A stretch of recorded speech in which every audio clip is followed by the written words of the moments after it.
ଜୟ ଜଗନ୍ନାଥ ସାଙ୍ଗମାନେ ଆଉ ଏକ ସୁନ୍ଦର ଭିଡ଼ିଓକୁ ମୁଁ ଆପଣମାନଙ୍କୁ ସ୍ୱାଗତ କରୁଛି। ଗାଁ ଟୋକା ସନ୍ତୋଷ। ତେଣୁ ଚାଲନ୍ତୁ ଏଇ ଭିଡ଼ିଓଟିରେ ଆମେ ଦେଖିବା ଯେଉଁଟା ପୁରୀ ଶ୍ରୀକ୍ଷେତ୍ର ଧାମର ଗୋଟିଏ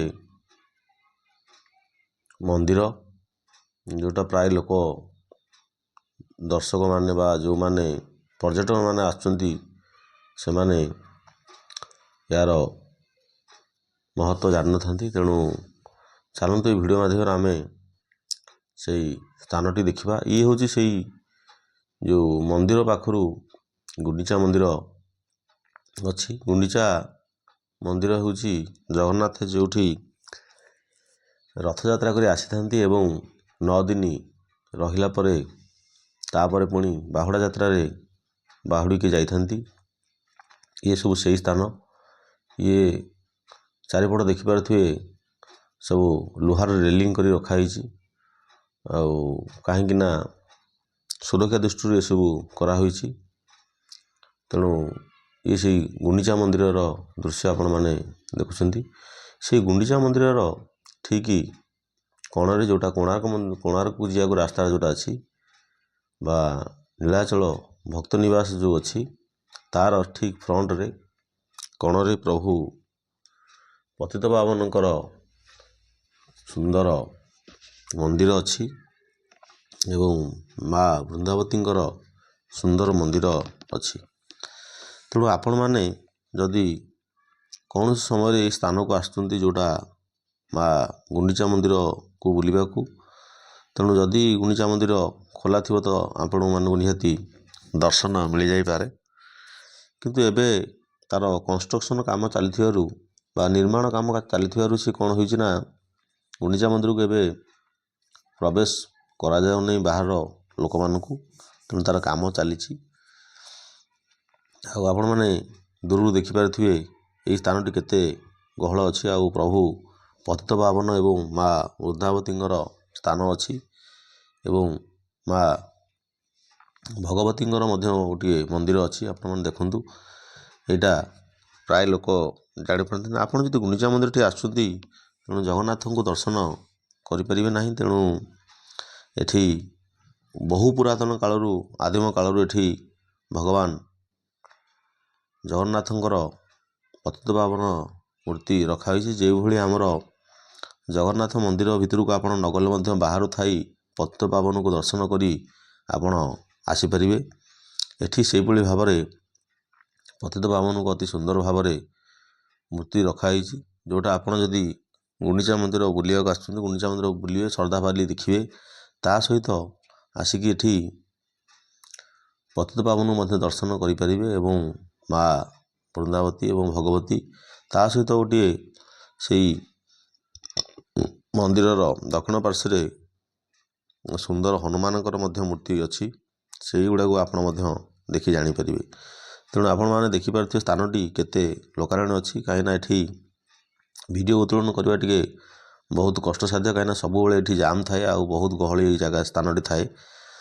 ଆପଣମାନେ ଦେଖିପାରୁଥିବେ ଡାହାଣ ପଟ ସାଇଡ଼ ମା ଭଗବତୀଙ୍କର ମନ୍ଦିର ଅଛି, ଆଉ ସାମ୍ନାରେ ପତିତପାବନଙ୍କର ମନ୍ଦିର ଏବଂ ମା ତୁଳସୀଙ୍କର ମନ୍ଦିର ଏବଂ ବାମପଟ ସାଇଡ଼ରେ ଅଛି ହନୁମାନଙ୍କ ମନ୍ଦିର। ଆମେ ସମ୍ପୂର୍ଣ୍ଣ ଦେଖିବା ଆଉ ଜାଣିବା।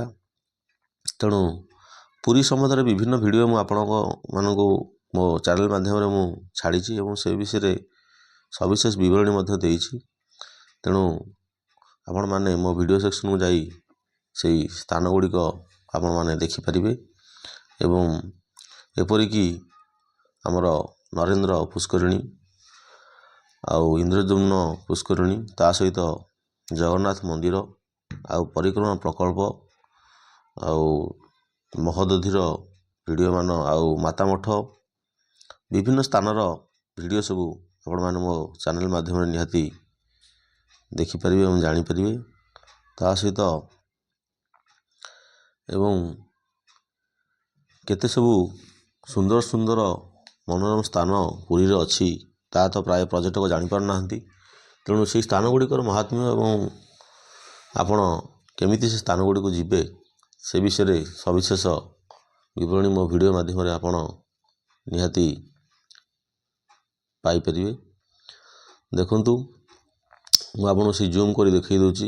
ଏଇଟା ଟିକେ ପାଖରୁ ଉଠାଇବାଟା କଷ୍ଟକର ଅଛି, ତେଣୁ ଲୋକ ତ ସବୁବେଳେ ଯାତାୟାତ, କାହିଁକିନା ଏଇ ଜାଗାଟି ଟିକେ ସଂକୀର୍ଣ୍ଣ ଜାଗା, ତେଣୁ ଏତେ ଓସାରିଆ ଜାଗା ନୁହେଁ ଯେ ଏଠି ସହଜରେ ଭିଡ଼ିଓ ଉତ୍ତୋଳନ କରିହେବ। ତେଣୁ ଯାହା ହଉ, ଏଇଟା ଗୋଟିଏ ବହୁତ ଭଲ ସ୍ଥାନ। ତେଣୁ ଏଇ ସ୍ଥାନରୁ ଯଦି ଆପଣମାନେ ଜଗନ୍ନାଥ ମନ୍ଦିରକୁ ଦେଖିବେ ତାହେଲେ ଜଗନ୍ନାଥ ମନ୍ଦିର ମଧ୍ୟ ଦୃଶ୍ୟମାନ ହୁଏ। ଆଉ ସେଥିପାଇଁ ଏଠି ସୁନ୍ଦର ବ୍ୟବସ୍ଥା କରାହୋଇଛି। ଆଉ ଜଗନ୍ନାଥଙ୍କର ପ୍ରତିମୂର୍ତ୍ତି ରଖାହୋଇଛି। ନିହାତି ଯେଉଁମାନେ କୋଣାର୍କ ଯାଆନ୍ତି ଏଠି ସେଇ ପତିତପାବନକୁ ଟିକେ ଦର୍ଶନ କରି ଯାଇଥାନ୍ତି। ଏ ସେଇ ଦକ୍ଷିଣ ପାର୍ଶ୍ୱର କୋଣ ଯେଉଁଠି ଜଗନ୍ନାଥଙ୍କର ବା ପତିତପାବନଙ୍କର ଏଠି ପ୍ରତିମୂର୍ତ୍ତି ଅଛି। ଏଇ ଯେଉଁ ସ୍ଥାନଟି ଦେଖୁଛନ୍ତି ସିଧା ଅଛି, ଇଏ ହେଉଛି ସେଇ କୋଣାର୍କକୁ ଯିବା ପାଇଁ। ଆଉ ଏଇ ଯେଉଁ ବୋର୍ଡ଼ ମରା ହେଇଛି, ବୋର୍ଡ଼ର ବାମପଟ ସାଇଡ଼୍ରେ ନୀଳାଚଳ ଭକ୍ତ ନିବାସ ଅଛି, ଯେଉଁଠାରେ ଭକ୍ତମାନେ ରହିପାରିବେ। ଆଉ ଅନଲାଇନ୍ ବୁକିଂ କରିକି ଆସିକି ସେଇ ସ୍ଥାନରେ ଆପଣ ଭକ୍ତ ନିବାସରେ ରହିପାରିବେ ଏବଂ ରାତ୍ରି ଯାପନ ମଧ୍ୟ କରିପାରିବେ। ଆଉ ବହୁତ କୋଳାହଳମୟ ସ୍ଥାନ। ଆଉ ଯେଉଁମାନେ ତ ଆସିଥିବେ ଦେଖିଥିବେ ନିହାତି ଜାଣିଥିବେ ସ୍ଥାନଟି କେତେ ଗହଳି ଚହଳି ଥାଏ। ଆଉ ବହୁତ ସବୁବେଳେ ହିଁ ହଜାର ହଜାର ଲୋକଙ୍କର ସମାଗମ। ଇଏ ସେଇ ବଡ଼ଦାଣ୍ଡର ଦୃଶ୍ୟ ଯେଉଁଟା ମୁଁ ଆପଣମାନଙ୍କୁ ଦେଖାଉଛି। ଏ ଗୁଣ୍ଡିଚା ମନ୍ଦିର ଚାରିପାର୍ଶ୍ୱର ଦୃଶ୍ୟ। ଆଉ ଗୋଟେ ଭିଡ଼ିଓରେ ଆମେ ସେଇ ଯେଉଁ ଅଛନ୍ତି ଗୁଣ୍ଡିଚା ମନ୍ଦିର ପାଖରେ ଯଜ୍ଞ ନୃସିଂହ ଏବଂ ମା ତାରିଣୀ, ଆଉ ତା ସହିତ ବାଲି କପିଳେଶ୍ୱରଙ୍କ ମନ୍ଦିର ପୃଥକ ପୃଥକ ଭିଡ଼ିଓ ମୋ ଚ୍ୟାନେଲ୍ ମାଧ୍ୟମରେ ନିହାତି ପାଇବେ। ଏବଂ ଶ୍ରଦ୍ଧାବାଲିର ଭିଡ଼ିଓ ମଧ୍ୟ ଆପଣମାନେ ପାଇବେ। ଶ୍ରଦ୍ଧାବାଲିର ମହତ୍ତ୍ୱ କ'ଣ, ଆଉ ସେ ବିଷୟରେ ମଧ୍ୟ ଆପଣମାନେ ନିହାତି ମୋ ଚ୍ୟାନେଲ୍ ମାଧ୍ୟମରେ ଭିଡ଼ିଓରେ ପାଇପାରିବେ। ତେଣୁ ଏଇଟା ଦେଖିପାରୁଥିବେ, ଏଇ ମୁଁ ଜୁମ୍ କରି ଦେଖାଇ ଦେଉଛି, ଏଇଟା ହେଉଛି ସେଇ ସଙ୍କଟମୋଚନ ହନୁମାନଙ୍କର ସୁନ୍ଦର ମନ୍ଦିର। ଆଉ ଦେଖନ୍ତୁ ଏଠି କେତେଜଣ ମା' ମାନେ ମଧ୍ୟ ଦୀପ ଲଗାଉଛନ୍ତି ଆଉ ଫୁଲ ମଧ୍ୟ ଠାକୁରଙ୍କ ପାଖରେ ଅର୍ପଣ କରୁଛନ୍ତି। ତେଣୁ ଆପଣମାନେ ଯଦି ଗୁଣ୍ଡିଚା ମନ୍ଦିର ଆସୁଛନ୍ତି ତାହେଲେ ନିହାତି ଏ ସ୍ଥାନଟିକୁ ଆସି ଦେଖିବେ। ଆଉ ଆପଣଙ୍କୁ ନିହାତି ଭଲ ଲାଗିବ। ଆଉ ସୁନ୍ଦର ସ୍ଥାନ, ଯେଉଁଟା ଦେଖିଲେ ଆଖି ଲାଖିଯିବ ଏବଂ ମନ ଖୁସି ହେଇଯିବ। ଆଉ ଠାକୁରଙ୍କୁ ଗୋଟେ ସାନ୍ନିଧ୍ୟ ପାଇବାର ଗୋଟିଏ ମାର୍ଗ ମଧ୍ୟ ଆପଣଙ୍କ ପାଖରେ ନିହାତି ପ୍ରଶସ୍ତ ହେବ। ତେଣୁ ସାଙ୍ଗମାନେ, ଭିଡ଼ିଓ ତ ସରିବାର ସମୟ ହେଲାଣି।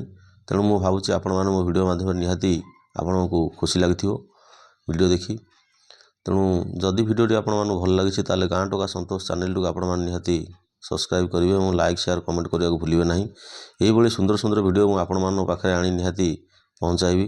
ତେଣୁ ଚ୍ୟାନେଲ୍ ମାଧ୍ୟମରେ ଆପଣମାନେ ଯୋଡ଼ି ହୋଇ ଥାଆନ୍ତୁ।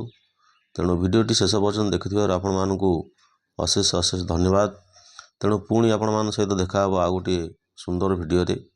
ତେଣୁ ଆଜି ତ ସମୟ ହୋଇଯାଏ ସାଙ୍ଗମାନେ, ଭିଡ଼ିଓ ସାରିବାର ରଖୁଛି। ଜୟ ଜଗନ୍ନାଥ, ଜୟ ଜଗନ୍ନାଥ। ଭଲରେ ଥାଆନ୍ତୁ ସମସ୍ତେ।